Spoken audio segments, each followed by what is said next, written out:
Hi, I'm Leena Rao here with TechCrunch TV. We're here with Nirav Tolia, co-founder and CEO of Nextdoor, a private social network for neighborhoods. Welcome, Nirav. Hi, Lena. Thanks for having me.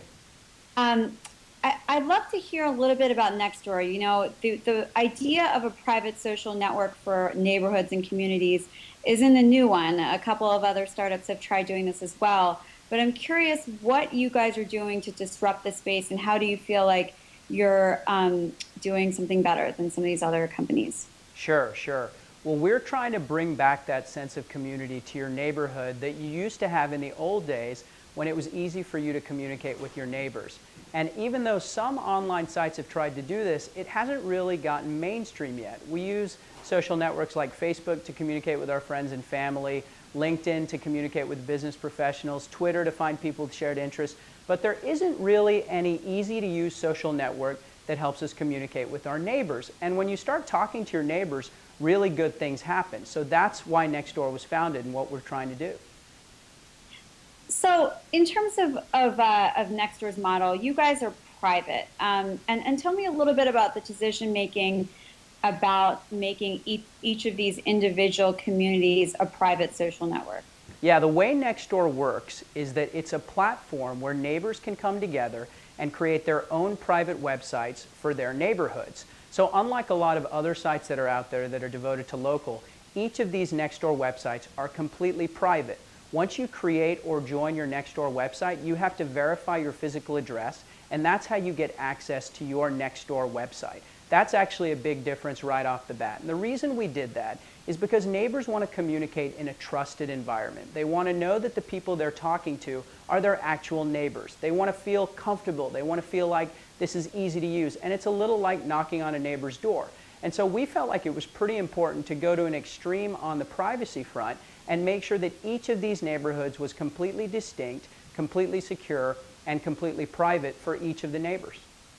So it sounds like in the same way that you formerly needed a college email address to get into a network on Facebook, you need a specific address. You need to be a resident of a community to become a member of a neighborhood on Nextdoor, That's correct? exactly right. The way that you join Nextdoor is by entering your physical address and then verifying that physical address, and that gives you entree into a specific neighborhood. And we did think about the way that Facebook got started in terms of requiring a specific university email address to get into the Facebook for that college, and that was an inspiration for us for sure.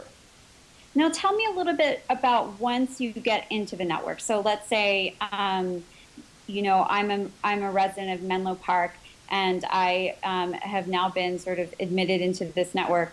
What can I use the network for? How are people using the interface? Well, we've been in a private pilot program for almost a year, and it's been really exciting to see how people use Nextdoor.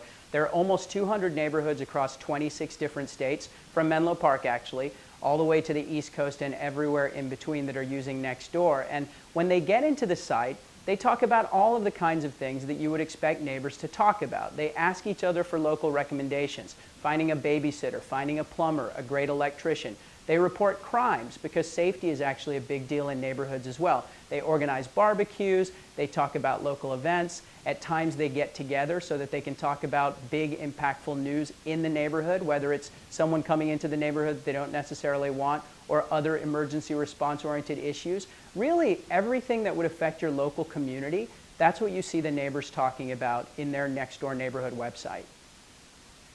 Yeah, so I'm curious, there's companies like Every Block out there, a couple of others.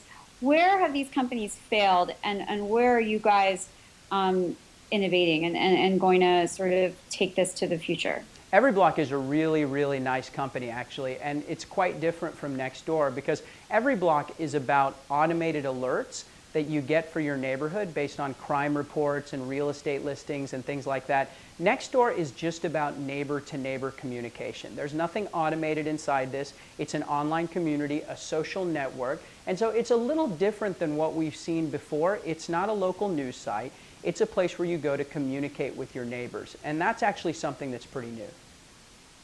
Yeah, so how do you plan to scale this, beyond just the sort of smaller community you've had in private beta? It's a great question because scaling local businesses for internet companies is a big challenge. Well, we're actually opening the doors now for anyone to come to Nextdoor.com and either launch or join their own Nextdoor neighborhood website. And so far what we've learned is once we get a neighborhood in a particular area, people who live around that neighborhood, they want Nextdoor for their neighborhood as well. So we've been really pleasantly surprised with how this has grown organically. As I mentioned, we have almost 200 neighborhoods already using the service, and we haven't even done any publicity whatsoever. People haven't even known that we really exist. And so once that we get out there, now that we're out there, I think you'll see many, many neighborhoods picking up this tool and spreading it to neighborhoods around them because it makes sense to use this if you care about your neighborhood. Yeah, so how did you decide to sort of to pursue this idea? I mean, I took a look at the site before. It's sort of like a Facebook meets Yelp. You know, there are other sort of community elements there. You know, how did you guys think about this? Well, I've been working in online community pretty much my entire career, and so have my co-founders. We're big, big believers in online community and its power. And when we thought about one of the biggest offline communities that can be helped by technology, we thought about the neighborhood. That led us to build a prototype almost a year ago for a small neighborhood in Menlo Park called Lorelei, and we knew almost instantly that this was the sort of thing that truly could help neighborhoods and bring back that sense of community that most neighborhoods are missing these days. Thanks so much for joining us. We're excited to learn more and keep us updated on what's happening at Nextdoor. Thanks so much for having me, and I hope you go to Nextdoor.com and join your neighborhood website.